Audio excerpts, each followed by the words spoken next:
Hello everyone. Namaste to future gadgeted officers, IS, IPS, doctors, surgeons. Welcome back to my channel. Today I am going to cover weekly current affairs, science and technology part 5 from 9 to 15th August, where we will complete the remaining updates up to 65 to 68 important news. In the previous four parts, we already covered the first 52 updates, and this video we will complete the rest. On this channel, you will also find grammar series for SSC, SBI, IBPS, NDA, CDS, UPSC, BPSC, and other competitive exams where English is important in Tier 1 and Tier 2 exams. Many biology videos are also available for NEET, AIMS, UPSC, BPSC, and state PCS aspirants. The next biology video will be gastrointestinal tract part 6, covering the small intestine and large intestine. Along with this, every week I will upload three English grammar videos, three biology videos, and current affairs series. About next current affairs series from 16 to 22nd August will be uploaded on my channel on 22nd August. So stay tuned. Dear aspirants, always remember success is not about speed. Success is not about speed, it is about consistency. Step by step, update by update, knowledge builds your confidence and takes you closer to your goal.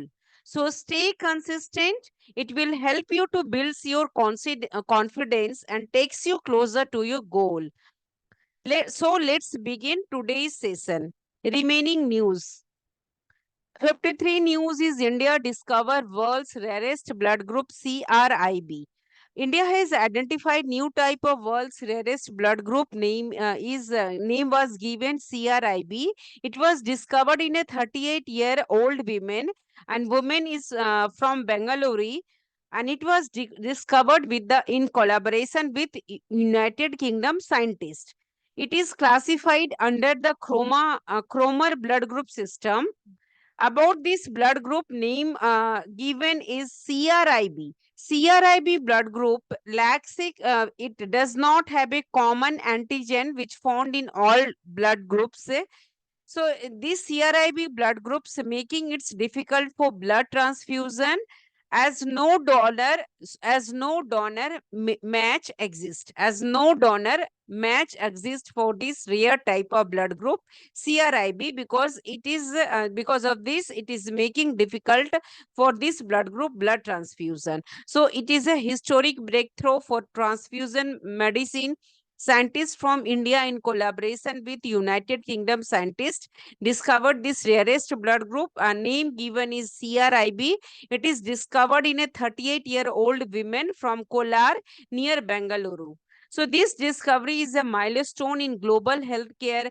It could transform critical care, prenatal diagnosis. It also help in prenatal diagnosis, and it also promotes blood donation protocols worldwide. What are about this rare discovery? The women which from Bengaluru, Kolar near Bengaluru, she has undergone medical treatment at Manipal University. So she went to Manipal Hospital, Bengaluru, for medical treatment, and doctor has found in her body a different types of blood type. That blood type did not match any of the blood donor samples. So her blood group is totally different from the other donor samples. Even after testing 20 of her family members, no compatible blood was found. Her blood showed pan reactivity. Her blood rare type of blood group showed pan reactivity, meaning it was incompatible with every known sample tested, even though tested 20 member of her family, and all are showing not compatibility with her blood group. No blood group is compatible with her this rare type of blood group. Doctors ultimately perform her surgery without a transfusion, and it was a rare and high risk decision taken by doctor. After extensive testing, experts confirmed the presence of newly identified antigen in her blood and now classified as a CRIB blood group. So, CRIB blood group is a new and extremely rare type of blood groups under the Cromer blood group system. So, it has been described as a rare type of blood group which is discovered with only one known case with it is only one known case worldwide. It was known in the from the women from Bengaluru, and CR stands for Cromer. CR stand for Cromers, and IB means India and Bengaluru. So Cromer CRIB blood group was first rare type of blood group identified from women who belongs to Bengaluru. CRIB is part of Indian rare antigen INRA system, which is recognized by International Society of Blood Transfusion in 2022. Unlike ABO or RH groups, CRIB is defined. CRIB is also not having a high prevalence antigen, which is found in almost all humans. So, this CRIB is also not having high prevalence antigen. This antigen found in almost all human bloods. So, it makes finding compatible donors nearly impossible. So, to get the compatible donor for this type of rare type of blood group is really difficult. About medical and global significance, the discovery of CRIB has many implications, many complications. It enhances understanding of rare blood incompatibilities in critical cares and surgery because very difficult to get the donor. It may play a vital role in prenatal medicine, especially in case of fetal and neonatal hemolytic disease. Hemolytic means when there is a destruction of RBC take place. It sets the stage for international cooperation in rare blood donor registers given the global scarcity of compatible samples.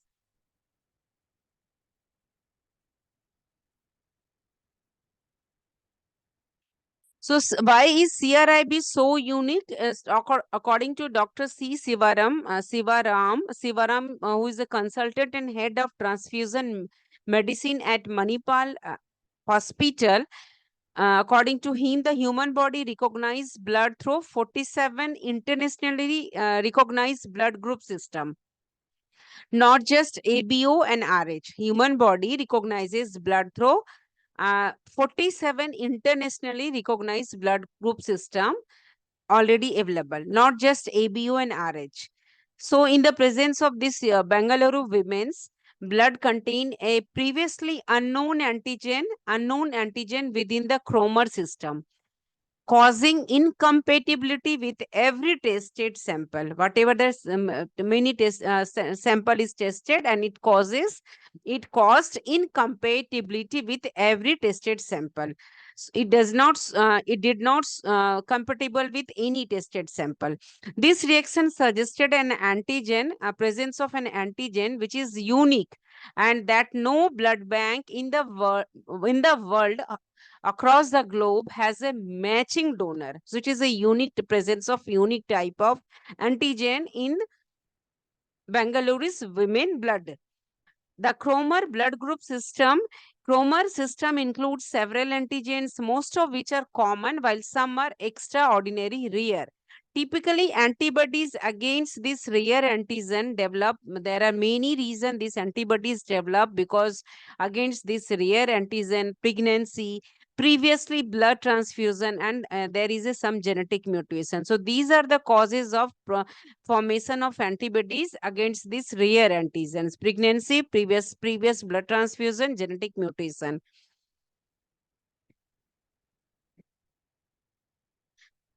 Next news is India soon introduces bio-fortified potatoes to fight hidden hunger. India, with support from International Potato Center, which is in Peru, is introducing bio-fortified potatoes. The potato is a bio-fortified, means it is developed with conventional breeding method along with the modern biotechnology method. And this bio-fortified potatoes is having the quality of it is enriched with iron, which help to combat hidden hunger and nutrient deficiency among Indians.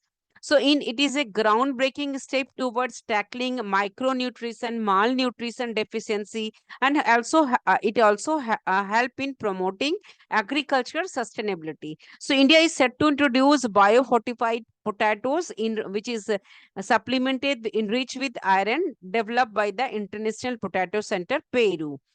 What are biofortified potatoes? Biofortified potatoes are a new variety of potato which is enriched with high amount of iron content in this high amount of iron content present in this potato, biofortified potato. So it is developed through both through conventional breeding method and also biotechnology method. So there is a amalgamation of these two methods.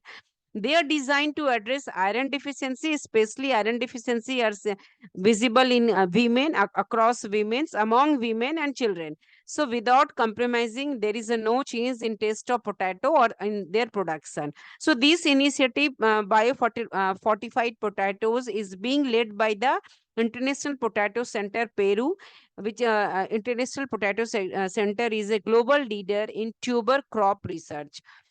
About fortification, with the help of this methodology, with the help of this technique, crops or in nutritional value should be increased with the help of agronomic practices, blending of conventional breeding method and modern biotechnology. What are the roles of potato in India? India is the second largest producer of potatoes globally according to FAO 2023. So India is second largest producer of potato globally.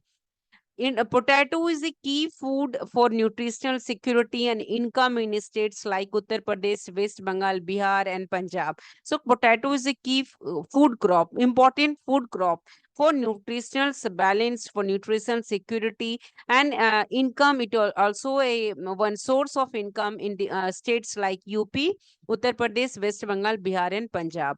About expansion of biofortified crops in India, biofortified sweet potatoes are also there, which are enriched with vitamin A, and these vitamin A rich sweet potatoes are already grown in Karnataka, Assam, West Bengal, and Odisha.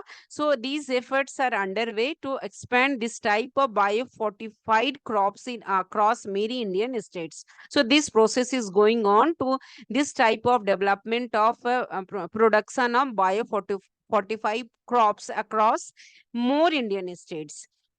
Iron fortified potato varieties. So these potato biofortified potato varieties are enriched with there is a iron rich potato. So it has been shared with ICR Central Potato Research Institute, Simla. A variety already released in Peru is now under evolution for Indian agroclimatic condition. To strengthen this mission, the CIP, Central Potato Research Institutes, South Asia Regional Center, is being set up in Agra, Uttar Pradesh. It is being set up in Agra, Uttar Pradesh, as the Indo-Gangetic Plains are the world's largest potato producing region. So about biofortification, which is a process of increasing vitamin mineral content in staple crops using the method conventional breeding, agronomic techniques, modern biotechnology. So in this way, increasing the nutritional value, vitamin mineral value, and to reduce hidden hunger and improve nutritional security for millions. So conventional breeding is a globally accepted approaches, and by the other modern biotechnology like transgenic crops are a new one which is not non-globally accepted approaches. Biofortified potato with iron is developed by in Peru by the International Potato Center, CIP. So to combat iron deficiency, anemia, already introduced in Karnataka, Assam, West Bengal, and Odisha. So these varieties are part of this biofortified sweet potato with vitamin A. So biofortified sweet potato with vitamin A varieties are part of campaign, and that campaign name is a orange fleshed sweet potato. Orange fleshed sweet potato against vitamin A deficiency. Against this campaigns, orange fleshed sweet potato campaigns against vitamin A deficiency. About institutional ecosystem, there is a global CGIAR research body based in Peru, which focuses on genetic improvement and agronomic practices for tubers like potatoes, sweet potatoes. Now setting up its South Asia Regional Center in Agra, India, a major institutional milestone. ICAR, Central Potato Research Institute, Simla, nodal Indian body for potato R&D, currently evaluating germplasm for Indian agroclimatics suitability and biosop. So currently evaluating different types of germplasm for Indian according to the agroclimatics suitability and safety, biosafe. Other biofortified crops which is released by ICAR, ICR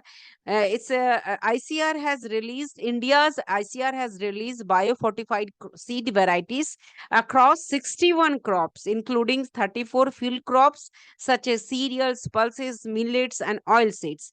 27 horticultural crops, including tubers, vegetables, and medicinal plants.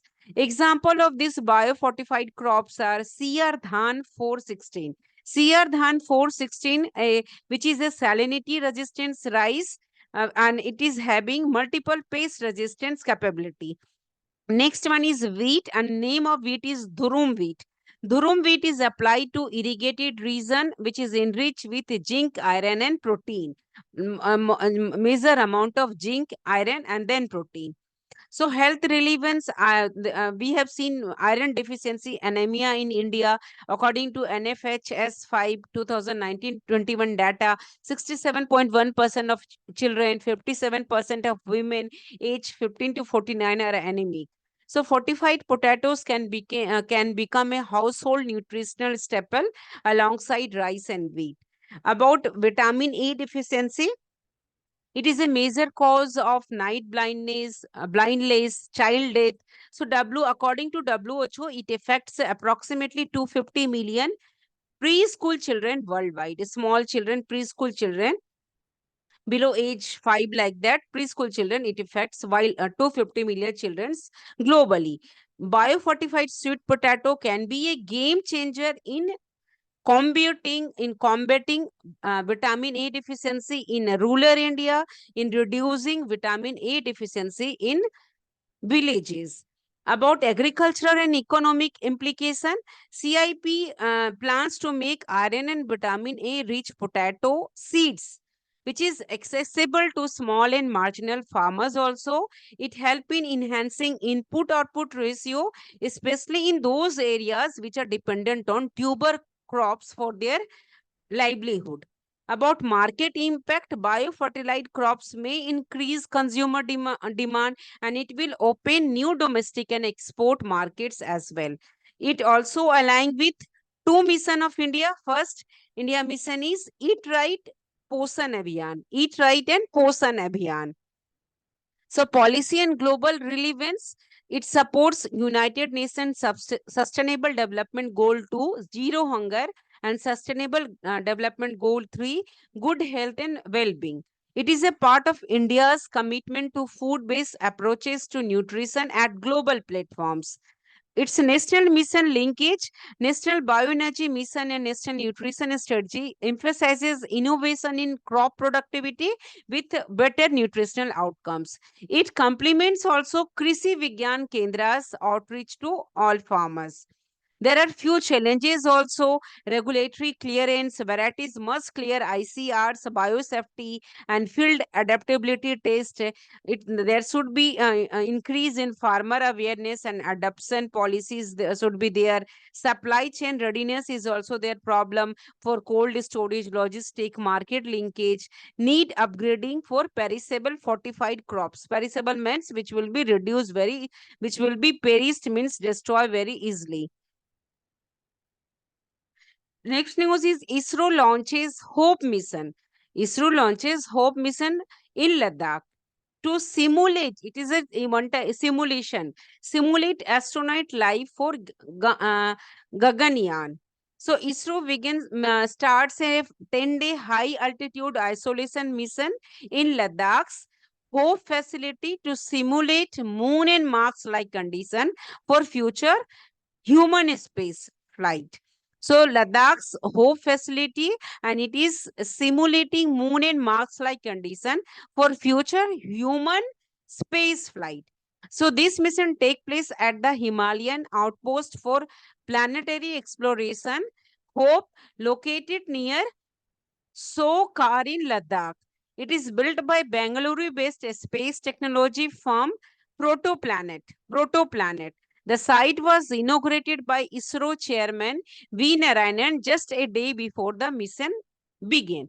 Hope was selected for its lunar. This name of Hope was selected for its lunar-like rocky terrain, cold desert climates. This environment simulation is made lunar-like rocky terrain, cold desert climate, low oxygen environment. So these conditions that closely mimic, it is a mimicking, not natural, that closely mimic extraterrestrial landscape scapes and stressor. Nighttime temperature drop well below freezing, adding another layer of challenges for the participants. About the two-person crew, from 135 applicants, ISRO selected Rahul Moglappi, a PhD candidate at Purdue University, and Yaman Akot, a planetary science graduate from University of Aberdeen.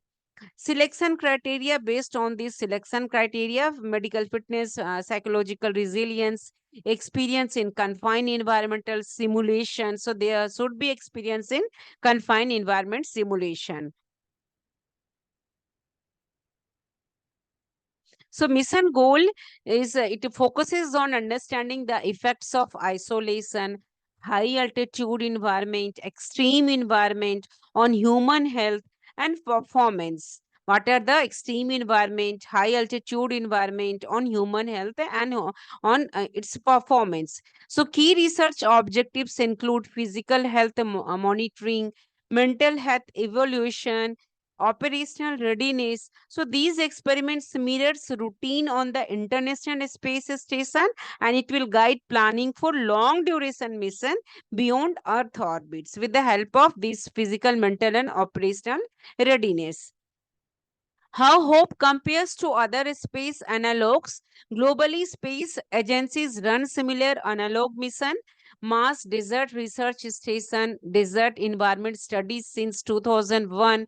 Flashline Mars Arctic Station, Arctic Terrain Simulation. HIC's Hawaii Crew Physiology and Isolation Studies. Sirius Russia Long-Term Isolation Mission up to 340 days. ESA keeps from Italy underground astronaut training. So Hope stands out because it combines multiple space like stressor, high altitude, cold desert condition, and lunar like terrain in one integrated facility. So why it matters for India's space ambition?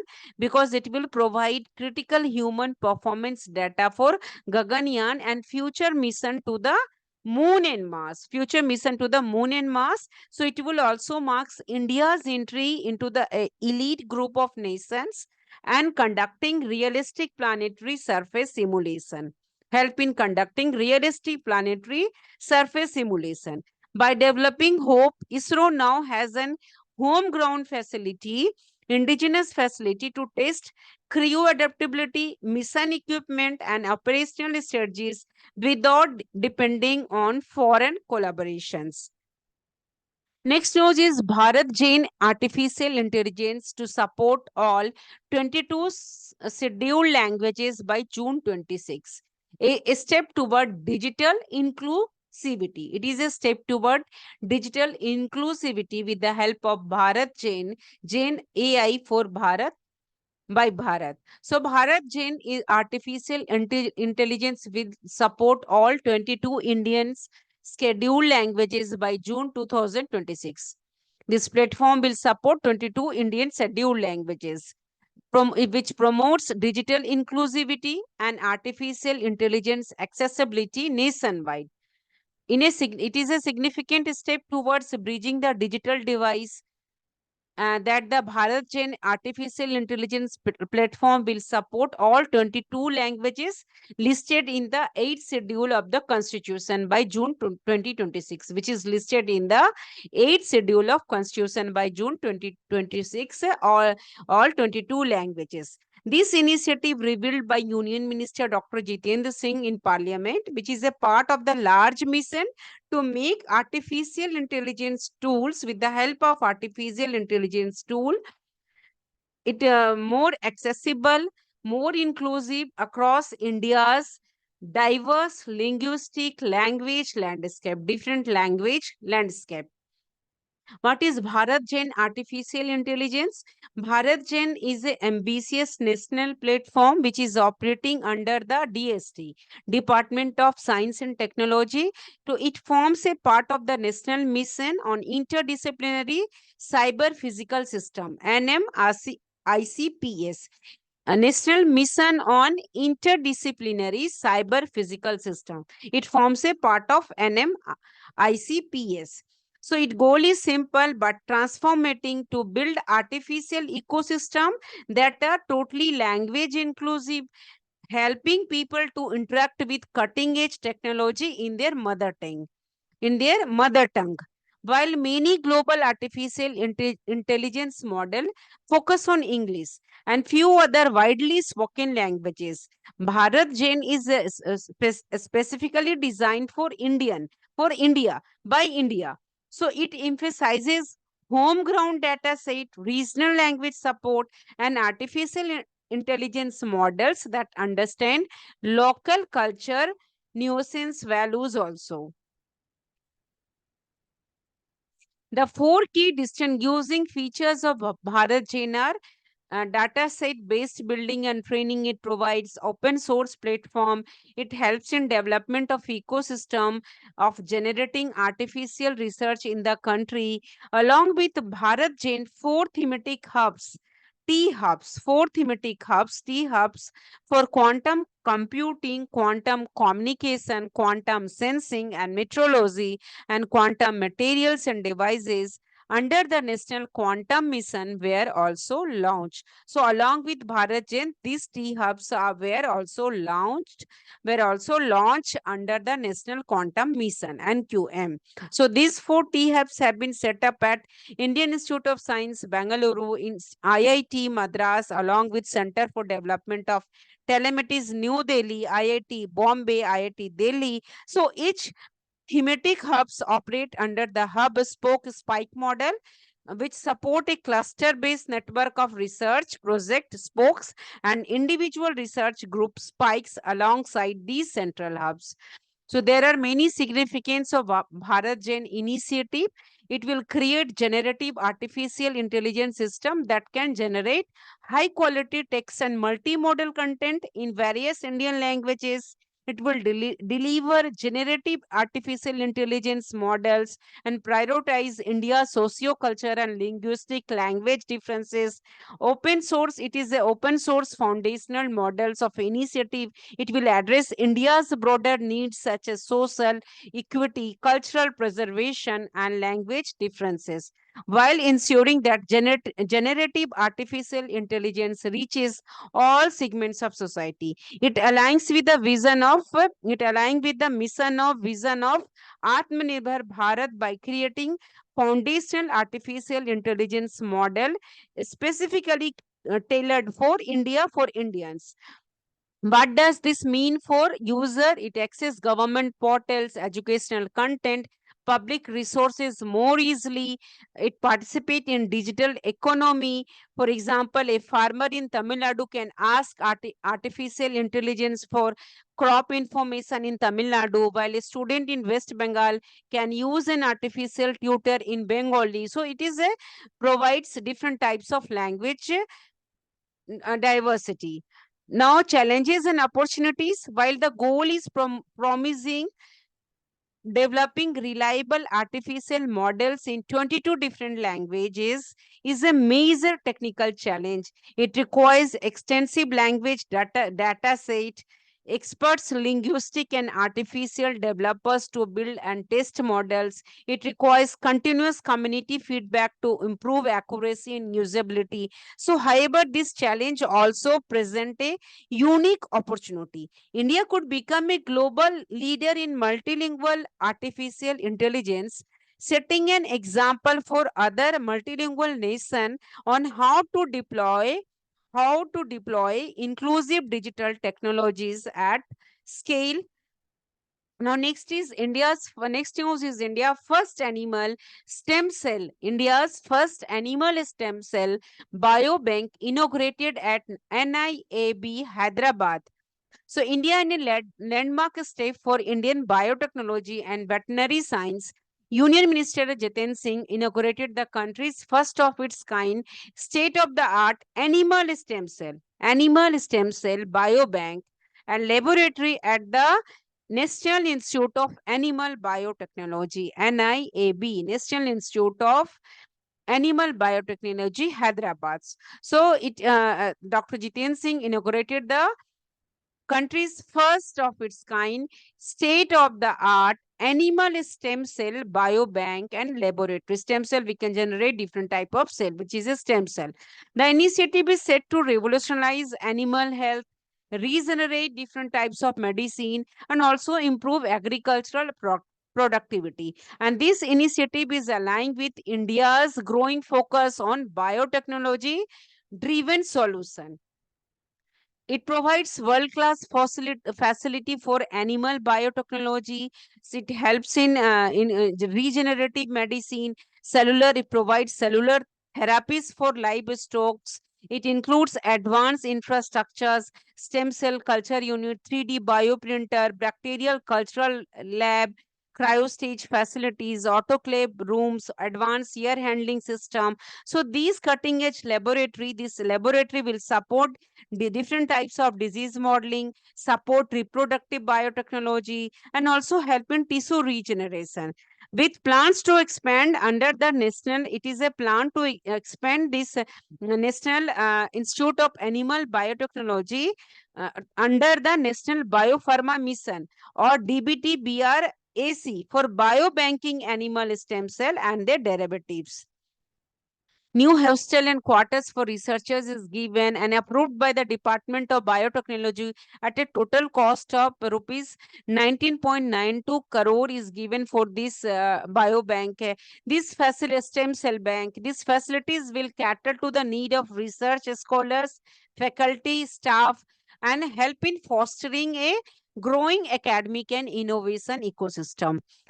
About launch of 5 breakthrough veterinary technologies, rapid detection of Brucellosis, mastitis detection technologies, antimicrobial sensitivity testing device, toxoplasmosis detection kit, Japanese encephalitis detection kits.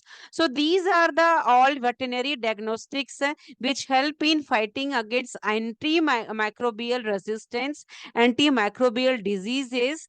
The ministry launched 5 innovative technologies, and these initiatives align with Mission One Health approach, which help in ensuring human, animal, and environmental health.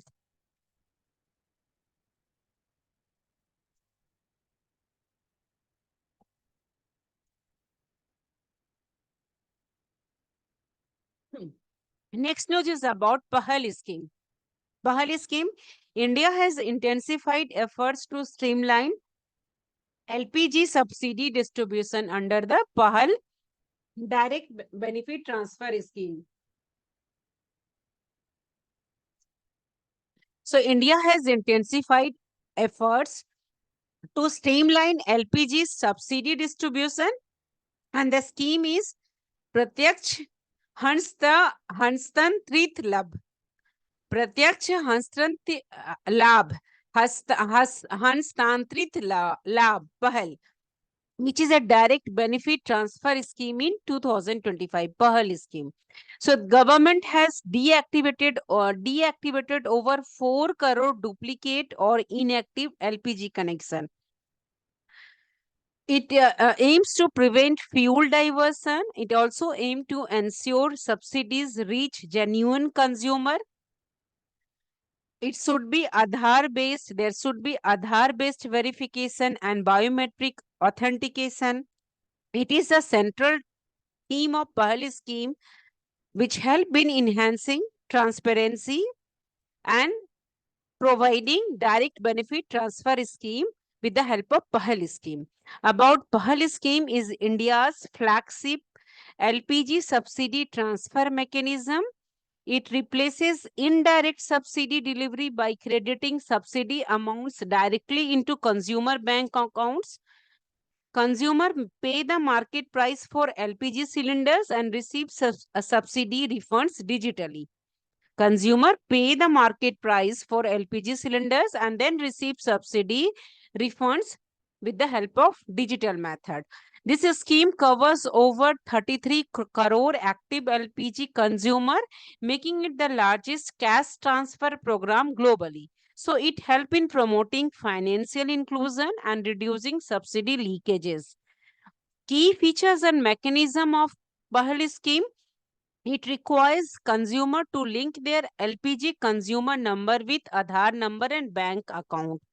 Biometric Aadhaar authentication is also mandatory for all new connection under the Pradhan Mantri Ujjwala Yojana consumer book cylinder at market price. After delivery, the subsidy is transferred directly to their bank account. Oil marketing companies OMC use delivery authentication codes, SMS alerts to track refills and reduce pilferage. There are few measures to prevent misuse. About 8.49 lakh PMU connection and 12,000 inactive accounts were terminated, deactivated. The government has deactivated more than 4 crore duplicate or inactive connection. Regular and surprise inspection at LPG outlets help in detecting irregularities. Aadhaar seeding has reached 92.44% of active consumer, with 86.78% fully complained for Aadhaar-based transfer. So these steps help in minimizing different types of fraud and help increase subsidy benefits to reach the intended beneficiary. About the impact and consumer satisfaction, in fiscal year 25, nearly 194 crore LPG refills were discovered with only 0.8% complaints. A third party evaluation reported over 90% consumer satisfaction with Pahal. The scheme has improved subsidy targeting and transparency. Objectives of Pahal scheme: to eliminate, to remove fake and duplicate connection and prevent subsidy diversion. It protects consumer entitlements and ensure timely subsidy payments. So Pahal also improve LPG availability for genuine customers. Next news is EI Salvador's election reform. EI Salvador's election reform. EI Salvador's National Assembly approved constitutional reform recently, allowing indefinite presidential re-election and extending presidential terms from 5 to 6 years. Extending presidential terms from 5 to 6 years. The changes, which is driven by President Naib's Bukele's New Ideas Party, removed the ban on multiple presidential terms and eliminated the second round of election. So these reforms have sparked many debate about democracy and authoritarians in the country. About recent constitutional changes, the National Assembly passed amendments to 5 constitutional articles. The reforms enables president to seek unlimited re-election and extend each term to 6 years. The second round runoff election was also abolished. The changes passed with a super majority of 57 votes in favor and only 3 against. About political context and support, President Bukele, in office since 2019, was re-elected in 2024 and 85% of the vote, despite ban on immediate re-election.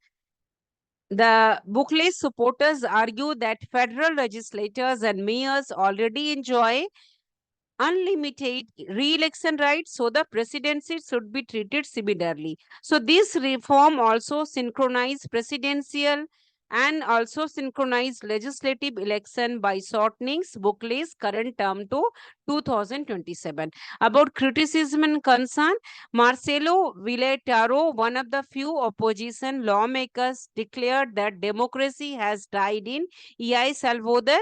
Human rights groups and journalists have raised alarms over arrest of government critics and human rights defenders following the reforms.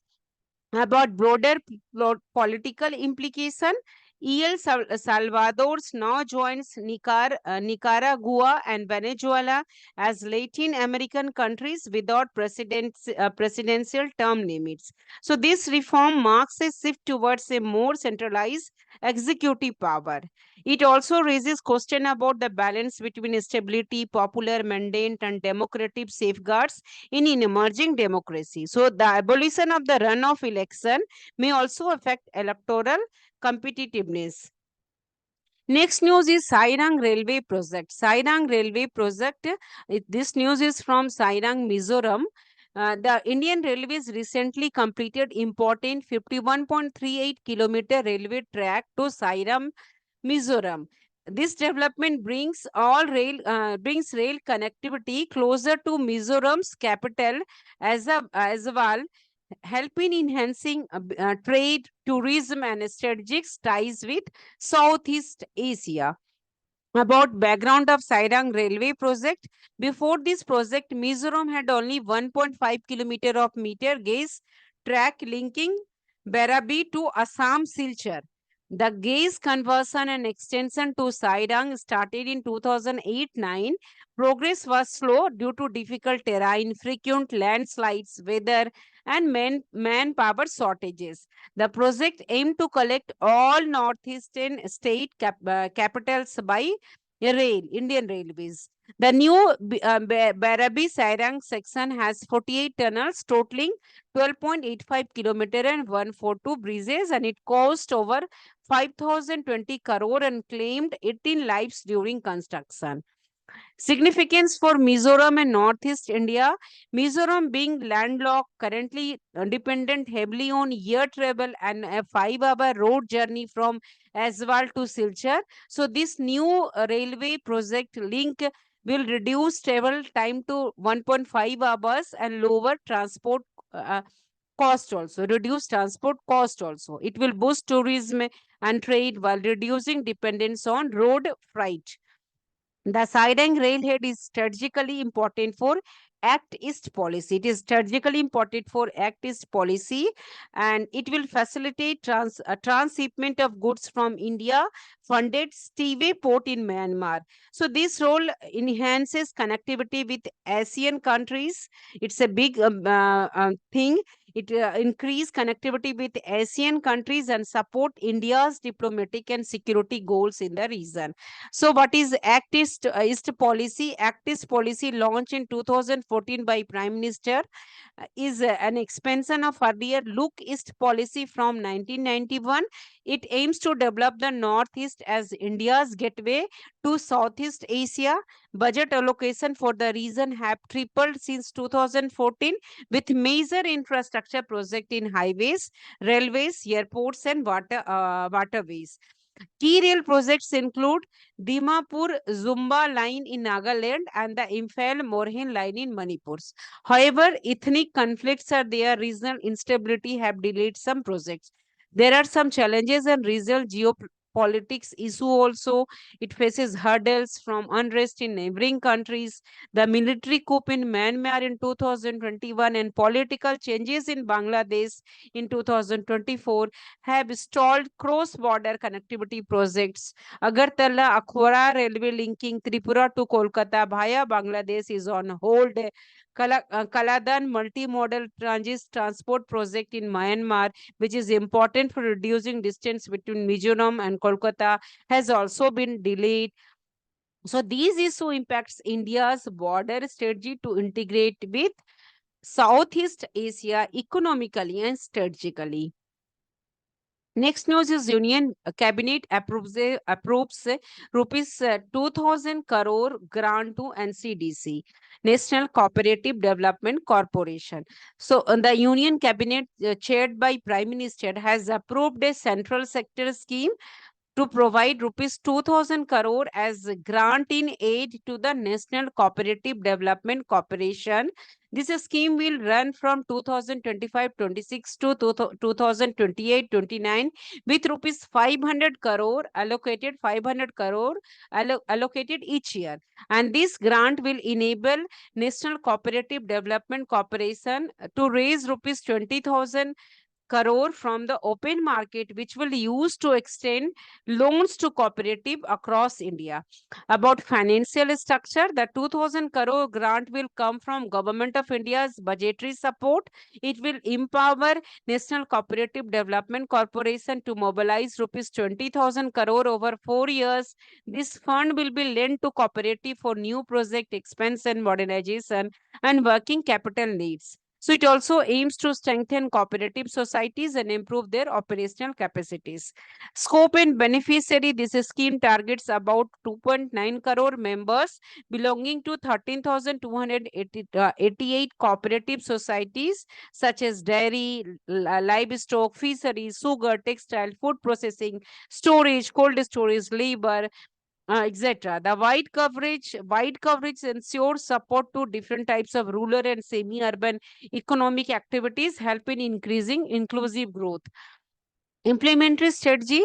So, eligible cooperatives meeting direct funding criteria will receive loans against admissible securities or state guarantees. The funding will support setting up new project, technology upgrades, modernization, expansion, and working capital.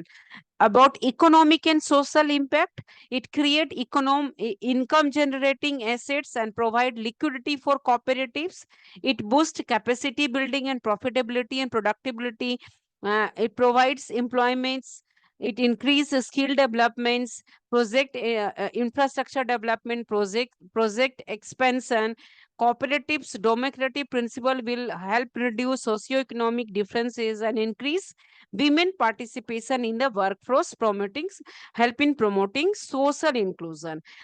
Background of cooperative sector in India. India's cooperative sector is important pillar of rural economy and development. It comprises over 8.25 lakh cooperative society with more than 29 crore members. So approximately 95% of farmers are linked to cooperatives. The sector spans credit, banking, fertilizer, sugar, dairy, marketing, handloom, handicraft, fisheries, supporting weaker sectors also like dairy, poultry, fisheries, textile, women-led cooperatives, which is important for balance, rural growth and employment generation. So about National Cooperative Development and Cooperation began operation in 1963, function under the Ministry of Agriculture and Farmers Welfare, serve as the apex financing organization for cooperative development in India, headquarter New Delhi, headed by managing directors, operate 18 state or regional directories across India, objectives to promote economic development through cooperatives, help in production, processing, marketing, storage, export, and import of agricultural produce and livestock. Encourage non-farm income generating activities for scheduled caste, scheduled tribe, women, weaker section.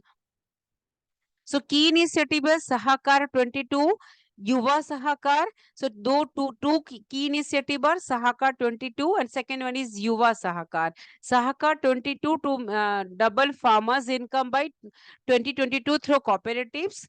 Yuva Sahakar supports startup in the cooperative sectors, lead by youth.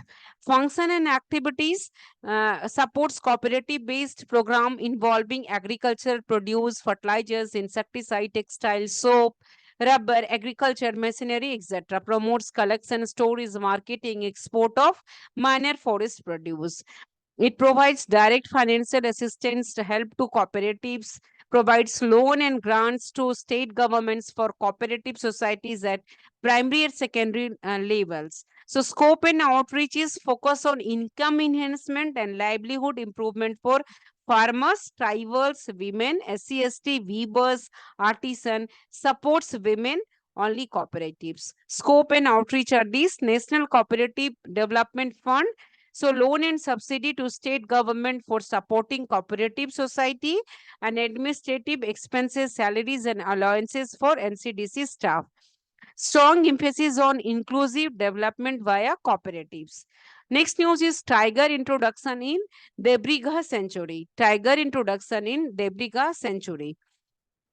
So it is news from Odisha. The Odisha government has announced plans to introduce tigers into Debriga Wildlife Sanctuary in Barga district. So the Odisha government has announced to introduce tigers into sanctuary. The name of the sanctuary is Debriga Wildlife Sanctuary in Barga district. It aims to revive the big cat population in the state, in the Odisha state. National Tiger Conservation Authority (NTCA) has granted technical permission to convert Debriga into a tiger reserve. So an expert committee has been formed to demarcate the core and buffer zones for tiger habitation, and it will initiate a step for tiger relocation also. Debriga Wildlife Sanctuary is located in Barga district near Hirakund Dam on Mahanadi River. It is spanned about 347 square kilometers, established in 1985. This sanctuary is a biodiversity hotspot and has historical importance as the base of freedom fighter Veer Surendra Sai during his rebellion against British rule. About flora and fauna of Debriga Sanctuary. This sanctuary is dominated by mixed and dry deciduous forest. Presence of key trees, important trees including sal, asana, biza, alla, dhora. Animals resident features Indian leopards, four-horned antelope, Indian bison, Indian wild dogs. These are the presence of these animals present in this Debriga sanctuary. It is a major wintering ground for migratory birds also, major ground for migratory birds in during winters, such as crested serpent, eagle, flowers, pecus, red-vental bulbul, tree-pie, drongo, white-eye oriental. So these are about the flora of fauna of Debriga sanctuary. Tiger relocation changes is complex and has seen mixed result in Odisha. The attempt to relocate, it is an important attempt to relocate Tigres Sundari, to Satkosia Tiger Reserve. It was failed. In 2024, two tigresses, Jamuna and Jinnat, were brought to Simlipal Tiger Reserve from Maharashtra. The project was almost 80% successful despite Jinnat moving to neighboring states before returning. Both tigres now occupy separate territories.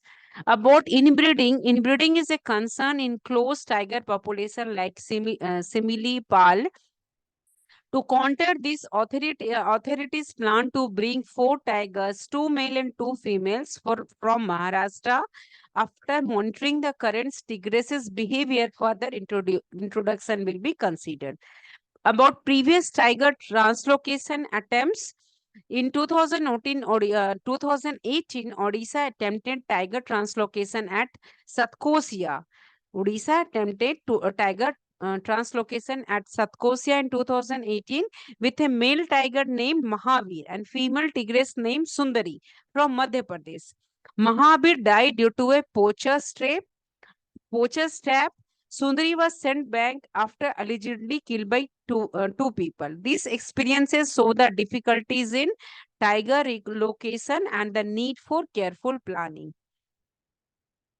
Next news is Barbados thread snake. Barbados thread snake, the world's smallest snake, was rediscovered. World point should be noted. The world's smallest snake name is Barbados thread snake. It was discovered in 2025 after nearly 2 decades. After nearly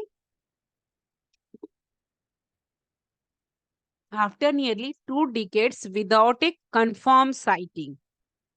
So these tiny, small, elusive reptile had been feared extinct. Its discovery has renewed interest in the island's unique biodiversity and the urgent need to protect these type of endangered habitats. About Barbados thread snake, scientific name is Tetrachylostoma carli.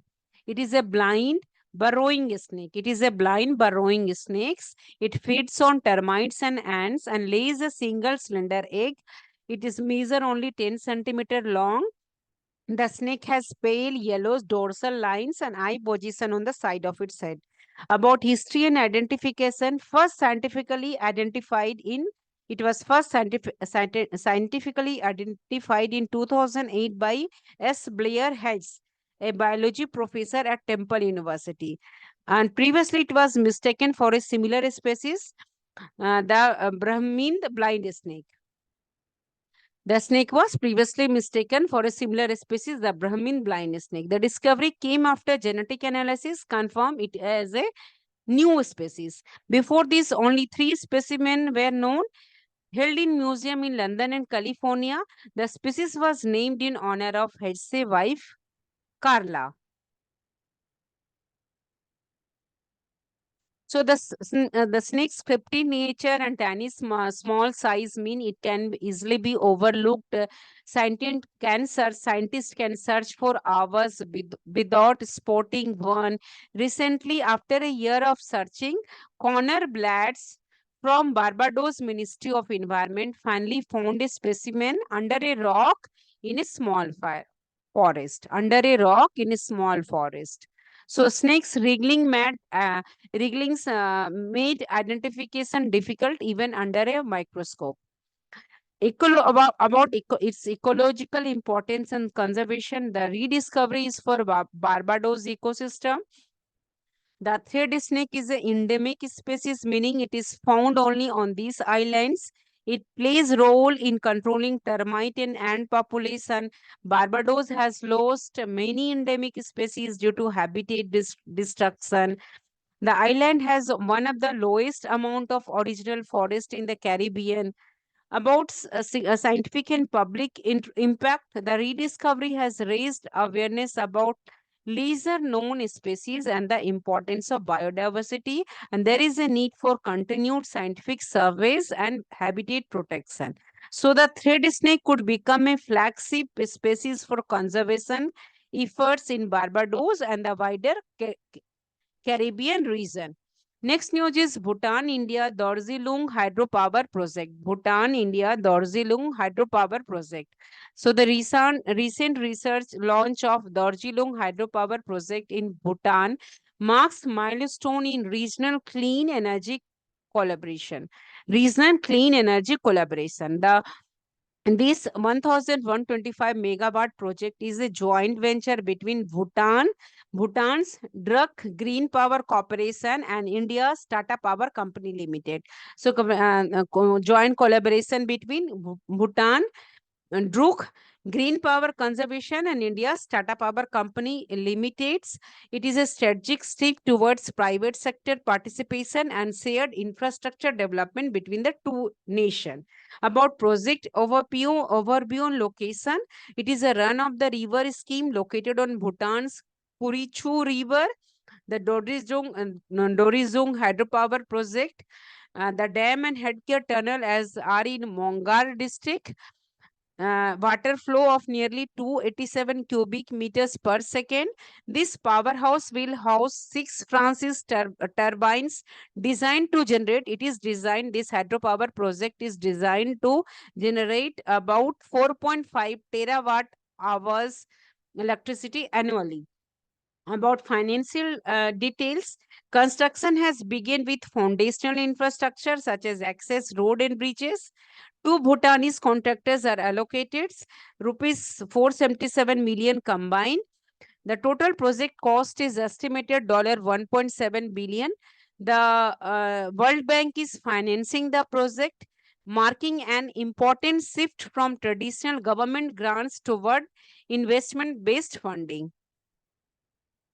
So India-Bhutan partnership and energy goals. The partnership aims to develop at least 5,000 megawatt of clean energy capacity in Bhutan, including the Dorjilung project and others like Gongri Reservoir, Jeri pumped storage and Chandrakarcho 4.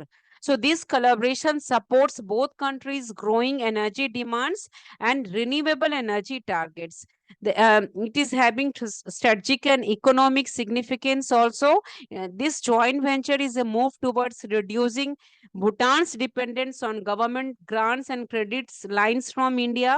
It also help in strengthening bilateral ties and regional stability through shared infrastructure and economic diplomacy, and it also help in increasing access to reliable clean power from Himalayas. About context of regional hydropower cooperation, Darjeeling project is unique due to private sector equity and World Bank financing.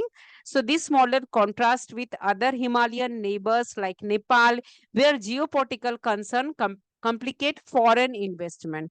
Bhutan's approach balances domestic political interest with maintaining strong relation with India.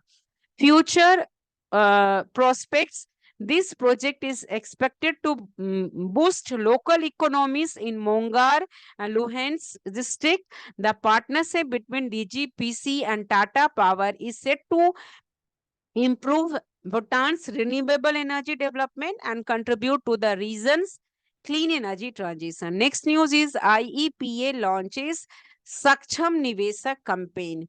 IEPA launches the Investor Education and Protection Fund Authority. Investor Education and Protection Fund Authority under the Ministry of Corporate Affairs launch Saksham Niveshak campaign in 2025. This 100-day national drive ran from 28th July to 6th November.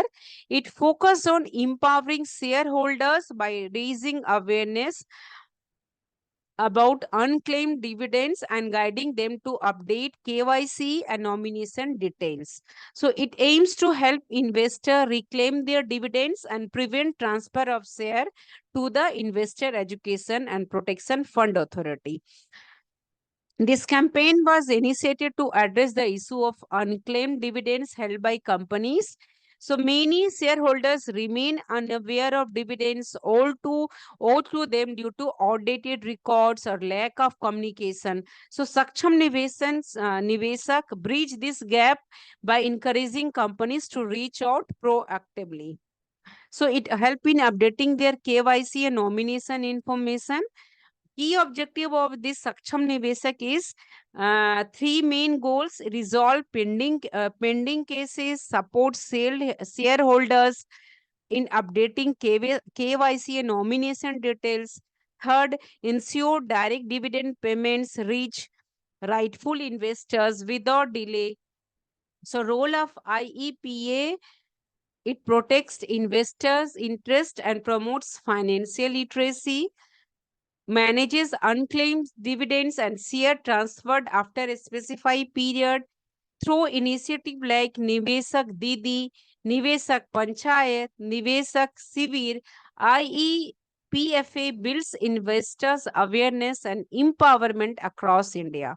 About collaboration and wider impacts, recently the Department of Post collaborated with Association of Mutual Funds in India to simplify KYC verification for over 24 crore mutual fund investors. So it supports the growing investor base, which added nearly 10 million new investors in a fiscal year 25 alone, improving financial inclusion and operational efficiency.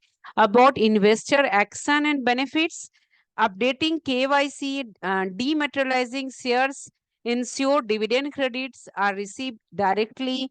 Share certificates, outdated KYC were urged to act promptly. Timely action prevents shares and dividends from being transferred to IEPA. So these are the benefits. Next note is Banking Laws Amendment Act 2025. Banking Law Amendment Act 2025 came into effect on 1st August 2025. So this act introduces key reforms across five major banking legislation. It improves governance, protect depositors, enhance audit quality in India's banking sectors. So the amendments reflect the need to modernize rules that have remained unchanged for decades. Scope and notification, the Act includes 19 amendments spanning the Reserve Bank of India Act 1934, Banking Regulation Act 1949, State Bank of India Act 1955, Banking Companies Acquisition and Transfer of Undertaking Act of 1970 and 1980. The central government notified the implementation date as 1st August 2025 for several key action. So these provisions were formally notified in official gazette in July 2025. So redefinition of substantial interest. This limit, the major limit is the increase of threshold for substantial interest from 5 lakh to 2 crores. So these revision ensure that only stakeholders can influence bank governance. So these modernization align with current economic environment and banking practices. Direct tenure in direct tenure in cooperative banks. The Act aligns cooperative bank director tenures with 97th Constitutional amendments. The maximum tenure for directors, excluding chairperson and whole-time directors, is extended from 8 years to 10 years. It aims to provide stability, continuity in cooperative bank managements.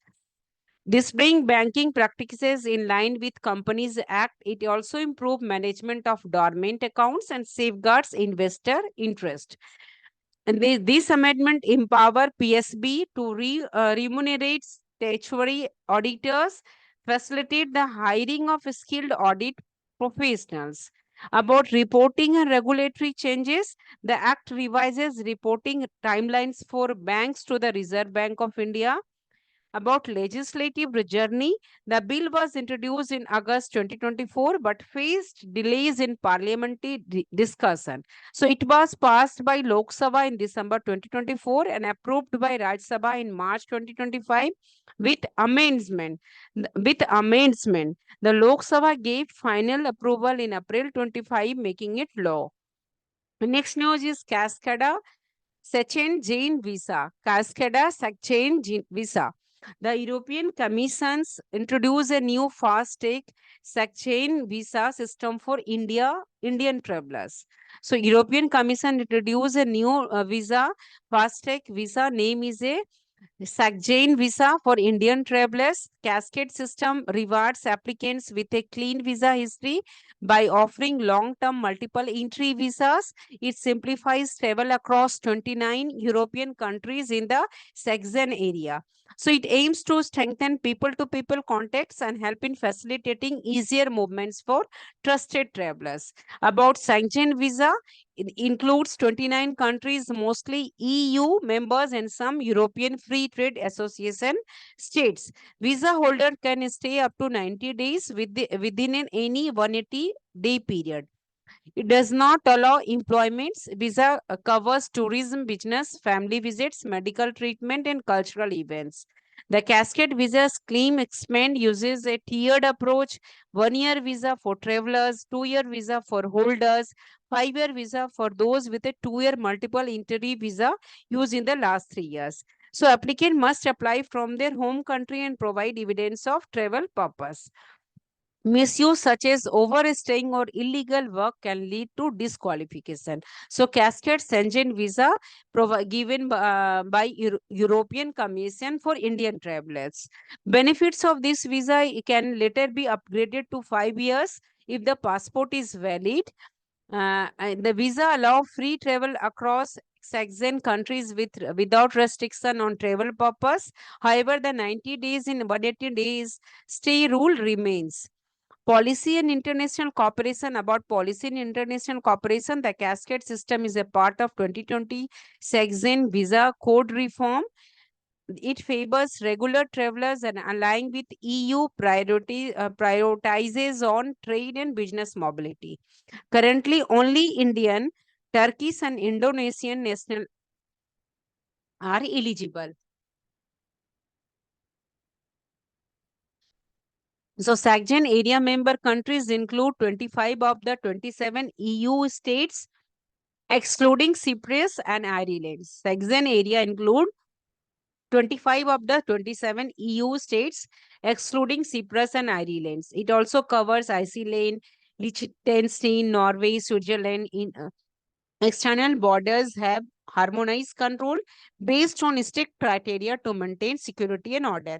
Next news is Operation Shiv Shakti. Indian Army launched Operation Shiv Shakti in the Poonch sector of Jammu Kashmir. This operation successfully eliminated two terrorists attempting infiltration across the line of controls. So this came shortly after Operation Mahadev neutralized three terrorists involved in the deadly April 22 Pahalgam attack that killed 26 civilians. So this Operation Shiv Shakti saw India's intensified efforts to counter cross-border terrorism and secure vulnerable regions. So Operation Shiv Shakti was initiated following precise intelligence inputs from the Indian Army and Jammu and Kashmir Police. This operation targeted Laskar-e-Taiba militants trying to infiltrate via the Maldivalan sector of Degwar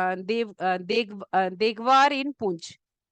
The objective of this operation is to neutralize armed infiltrators before they could enter Indian territory. Also protect civilian population and important pilgrimage routes such as Buddha Amarnath Yatra. It also designed to preempt terror activities and maintain peace in the border areas. So these are the significance of these events.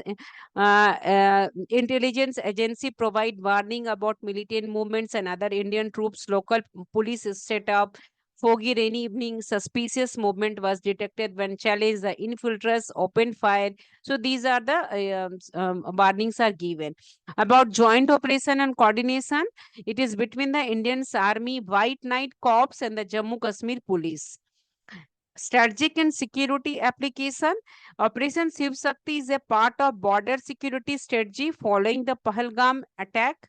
After the Pahalgam attack, it sends a clear message about India's resolve to prevent infiltration at the border.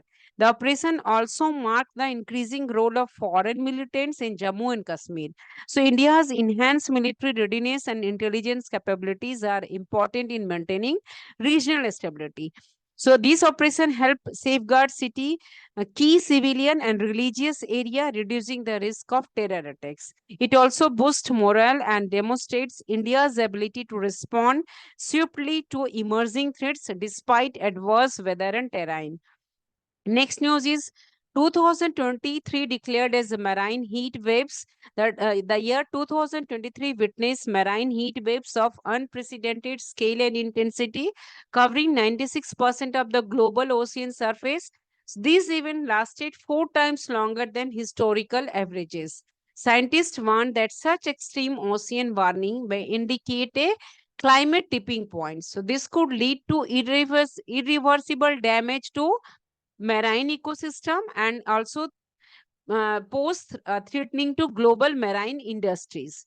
About marine heat waves are prolonged period of unusually high ocean temperatures. It occurs in various ocean regions and it have become more frequent and intense over recent decades. So it will disturb marine ecosystem, affect fisheries, affect human livelihoods dependent on the sea. 2023 marine heat waves reached new extreme in intensity, duration, and geographic extents, amounted to 53.6 billion degrees Celsius days square kilometers. This figure exceeds the historical norm by more than 3 standard deviations since 1982. So, marine heat waves 4 times longer than the average duration recorded over the 40 years. Regional hotspot and drivers are North Atlantic, Tropic Eastern Pacific, North Pacific, Southwest Pacific, accounted for 90% of oceanic heating anomalies. So North Atlantic experienced the longest marine heat wave on record, lasting 525 days since mid 2022. Southwest Pacific even broke records for size and duration. In the tropical Eastern Pacific, temperature anomalies peaked at 1.63 degrees Celsius during the onset of El Nino. Drivers includes increased solar radiation due to reduced cloud cover, weakened winds, and ocean current changes. So these are about the approximately 68 current affairs we have completed. The next series will be I am going to be upload on 23rd of August. So kindly watch this series also. Stay consistent. Watch the next series. Thank for watching. Best of luck for your forthcoming exam.